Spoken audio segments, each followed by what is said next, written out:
This man is Francois Truffaut. He's a well-known French director with a lush career in acting and directing, but he once said that no film can be anti-war. This quote has been debated for decades by film critics, and a good example of this phenomenon can be seen in Stanley Kubrick's 1987 film Full Metal Jacket, a film where he tried to expose the ugly and undesirable effects of war as to promote an anti-war sentiment. But the introspective themes were ignored by the general public, while the boot camp segments became mimetic and beloved, despite Kubrick's intentions. With so many movies intentionally or unintentionally promoting war and celebrating conflict, it makes you wonder if Francois was really onto something. But it's a shame, really, that Francois did not live to see Grave of the Fireflies.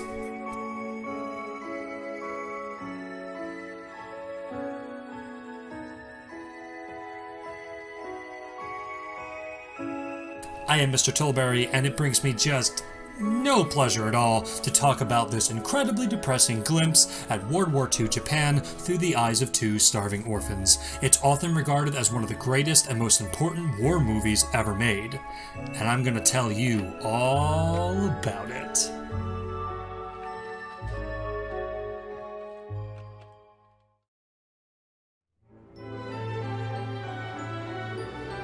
Grave of the Fireflies is one of the earliest films by the legendary studio Ghibli, a company co-founded by Hayao Miyazaki, who is often referred to as the Walt Disney of Japanese animation.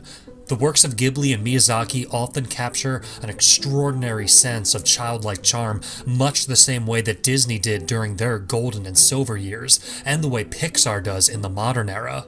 Ghibli films often embrace mature themes and concepts, usually from a younger person's perspective, with Spirited Away being easily the most popular of their coming-of-age films in the West. They've also shown us that dreams don't always turn out the way you want them to, and frequently highlight mankind's corruptive influence on the beauty of nature, with Princess Mononoke being one of my great personal favorite movies.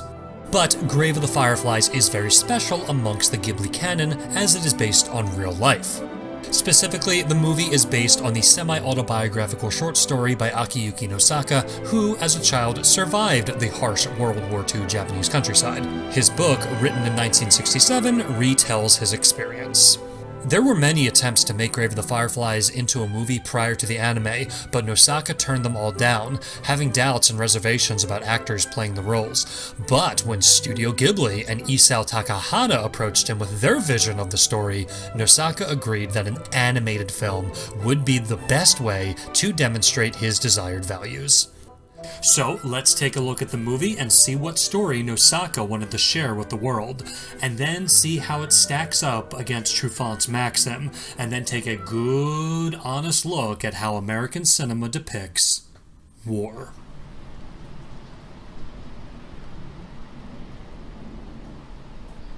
We begin at the train station in Kobe, Japan, shortly after the end of World War II. We see a young man suffering, and then he just goes ahead and dies. Thanks for joining us, ladies and gentlemen. The main character is dead. We can all go home. We see people walk by and ignore the dying boy, and it feels very deliberate. When he passes, we see his spirit and the spirit of a little girl board a train, probably to the afterlife, I guess. And the story begins proper in flashback, right as American bombers are closing in on their town, and we see Seta, a 14-year-old young man, and Setsuko, his 4-year-old little sister, as well as their mother. And then bombers just go ahead and wipe out the town. Fun fact! In March of 1945, the United States picked the town of Kobe, Japan for bomb dropping because of the many, many houses that were made of paper and wood, and only 3 water reservoirs, so the fire could do as much fantastic damage as possible.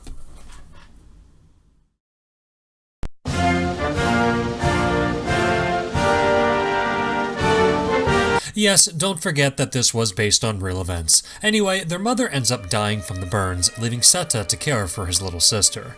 The kids move in with their aunt, and the movie slows down for a little bit, showing the kids going on walks, playing on the beach, and we see the boy do everything he can to keep his sister smiling in the wake of their mother's death and hometown's destruction. Unfortunately, when refugees pile up in the town and rations dwindle, their aunt starts treating the kids like garbage, so Seta takes Setsuko to live in the abandoned bomb shelter instead, and they light their shelter with fireflies, giving us the film's signature scene. This beautifully animated segment fills you with so much hope and warmth, and for just a moment, their lives are filled with light again. But when Setsuko wakes to find all the fireflies had died overnight, she buries them and asks the most piercing questions she can. Why do fireflies have to die so young? Her brother, who had been holding it together and being strong for her sake this whole time, finally cracks and breaks down into tears, as their tragic losses overtake his fortitude at last. The movie is never in a rush to thrill you with action and grand moments, instead favoring a tremendous patience for smaller moments. And since the film generally downplays the action, all the focus is overwhelmingly on the experiences of the children, where even their inconsequential and mundane actions are animated and highlighted, which helps convince the audience that these are real people. We watch their quality of life decline, and Seta becomes desperate enough to steal, which goes poorly, and he becomes increasingly displaced in the strangled Japanese countryside. After some weeks and months, he eventually comes back to the shelter to find Setsuko passed out, so he runs her to a doctor who diagnoses her with malnutrition, but offers no help. So he takes out his mother's life savings to buy food, and returns to the shelter again to find his sister half dead and hallucinating, chewing on marbles thinking they're candy. Seta tries to feed her, but it's too late, as she slips unconscious and dies. She never woke up.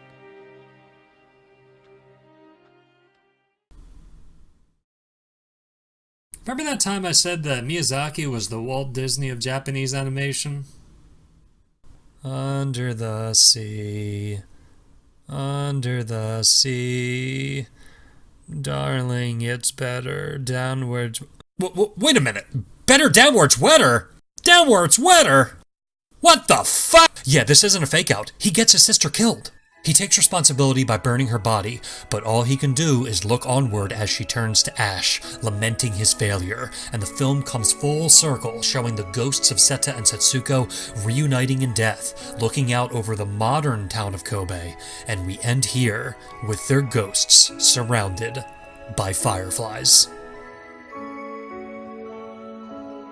When this movie came out, it was considered an absolute triumph, with critics like Roger Ebert saying that it forces a rethinking of the capacities of animation, and it is often cited as one of the best war movies ever made. Grave of the Fireflies is profound and hauntingly dour, cutting to the bone and unapologetically displaying human suffering, and is widely regarded as one of the most effective and memorable anti-war movies ever made. So it must be asked, how does Grave of the Fireflies succeed overwhelmingly where Kubrick and many, many others have failed? What makes it a successful anti-war film?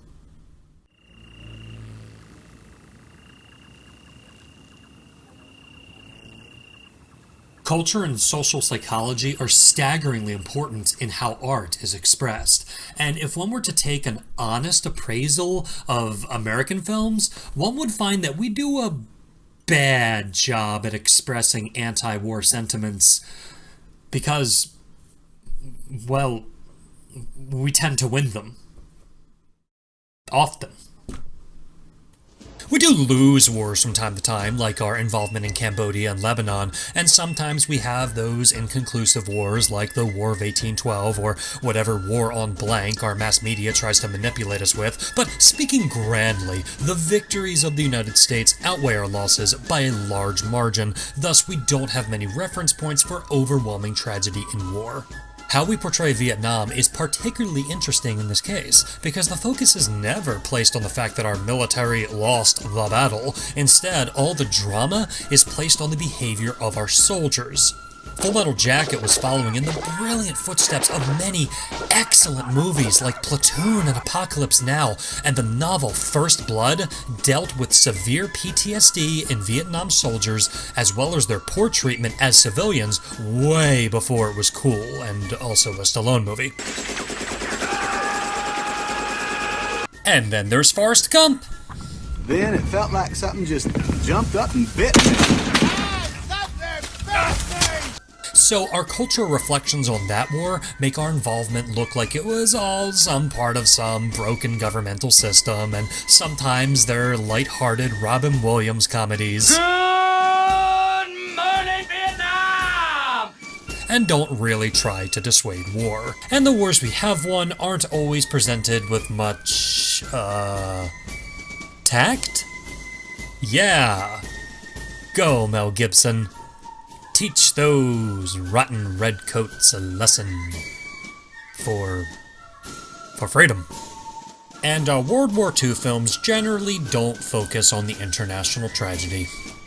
Our cinematic depictions of war over the past few decades generally focuses on our soldiers, painting them as either heroic, dehumanized, or victimized, and sometimes all of the above, and the bond that ties them all together is the glorious celebration of violence and conflict. Because film marketing is a thing, and there have been a lot of profitable movies depicting war in entertaining scope. Hollywood also does a bad job at being anti-war because many of them paint combat and battle as honorable. So maybe the best way to promote non-violence is to instead teach empathy and meditate on the consequences of fighting instead of exploiting violence and making it look so damn engaging.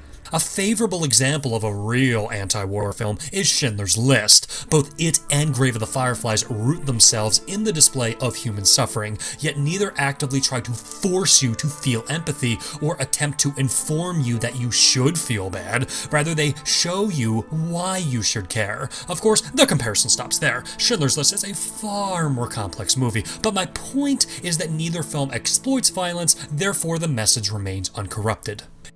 It is difficult for a piece of art to emulate feelings it does not understand, and seeing how Americans and Europeans far too often play the role of the conquerors in world history, it becomes very difficult to tap deeply into what dissuades war, which is what I think Francois Truffaut was getting at. The massive popularity of Star Wars speaks volumes here. The original trilogy is an epic romance of violent uprising and mystifies rebellion as noble and just. The rebels are the heroes. The terrorists are the heroes. And it's made all of the monies. By contrast, Grave of the Fireflies does not exploit violence, and it does meditate on the consequences of fighting, and it is coming from a place of genuine grief, which is why it's an effective anti-war movie. So there you have it. But there's just one problem. The director and the writer insist that it's not an anti-war movie. Ah, shit. Isao Takahata, who directed the film, had this to say on the matter. Grave of the Fireflies is considered an anti-war film, but while anti-war films are meant to prevent wars and stop them, the movie doesn't fulfill that kind of role, even though that might surprise most people. No matter how often you talk about the experience of being in the horrible position of being attacked, it would be hard for that to stop war. Why is that? When the government starts the next war, they'll say, we're fighting a war so we won't be in that position. It's a war for self-defense. They'll appeal to your emotions by using the urgent thought, we don't want that tragedy to be repeated. Just look at the bombing of Pearl Harbor and the bombing of the World Trade Center towers on 9/11. These were huge moments in our culture that inspired a lot of pain and anger and sadness. In both cases, there was a notable and colossal updraft of patriotism and brotherhood, and both tragedies were used by the United States as rallying cries to justify war, and that is what Takahata and Nosaka were terrified of for their movie. For someone to watch Grave of the Fireflies and gain a sense of anger towards Americans or anyone else was their nightmare. They worried that their government might use Seta and Setsuko's plight as propaganda to justify fighting as a means to prevent greater tragedy. Takahata cites an example from March of 2011 when Japan suffered a devastating tsunami and consequently faced a massive nuclear meltdown. He points out that this tragedy did nothing to address the myth of safety around nuclear energy in his country. So when Takahata says that he's worried about the government misrepresenting tragedy to promote their own interests, this is what he's getting at. And we've been beating around the bush here a little bit, but Godzilla, anyone?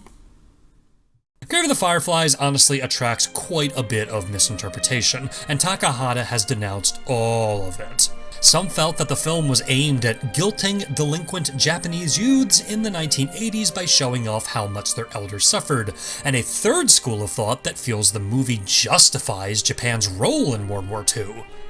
Which, if you think that, you're a moron! Ultimately, they did not feel that their movie could properly dissuade people from committing acts of evil, and I do get the impression that they're coming from a place of deep thought and reflective wisdom. But where exactly does all of this leave this review? If they felt that their film could not fulfill the duty of an anti-war film, then what the hell is it?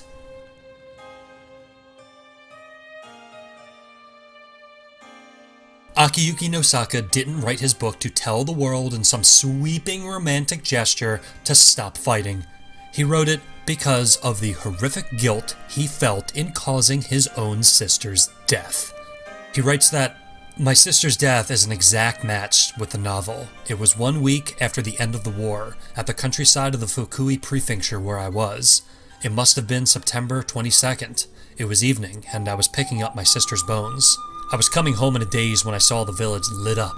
My sister died in my side of the world, and the light was coming back in the other. And there it is."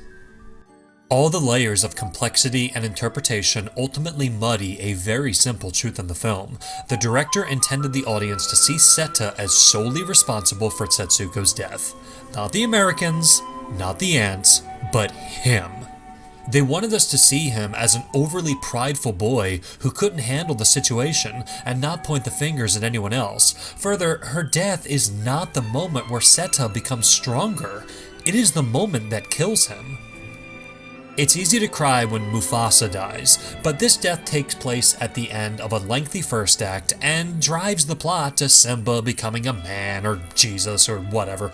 When Setsuko dies, there is no sense of transformation or power for the protagonist, nor is there a greater scope or reason for the event. All there is a boy who had a task too great to handle, thrust upon him unfairly, and he fails. Grave of the Fireflies is thus very honest about life and death and does not offer answers or brevity or laughs.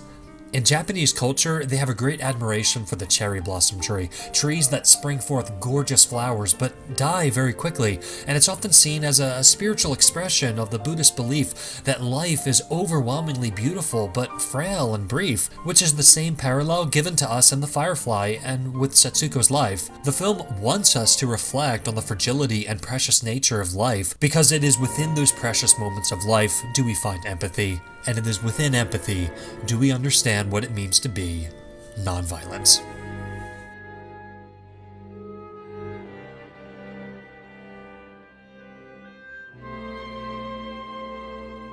While I do understand and respect the intention of Takahata's film and Nosaka's story, I think that they underestimate their own creation. I'm a firm believer that the interpretation of art is up to the beholder.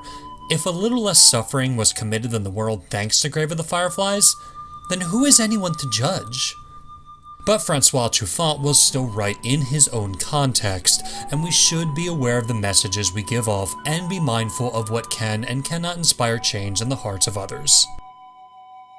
Ultimately, what Grave of the Fireflies does best is unravel all the romance and appeal of violence. Perhaps Francois's problem was that too many people enjoy war movies and that cinema as an art form, as a medium, just enjoys conflict too much. So what you have to do in order to be an anti-war movie is to demystify the mythology that wars can be just and honorable. Maybe the way to do it is to show war as being hollow, lifeless, joyless, meaningless. I got it. I think I know of a good example. The Star Wars prequels. This is a crisis.